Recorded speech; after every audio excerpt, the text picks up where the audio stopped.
எதுவரை வாழ்க்கை அழைக்கிறதோ அதுவரை நாமும் சென்றிடுவோம்.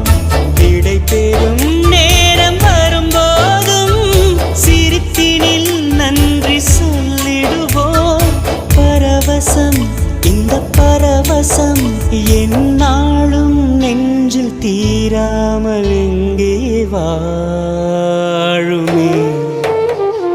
கடவுள் தந்த அழகிய வாழ்வு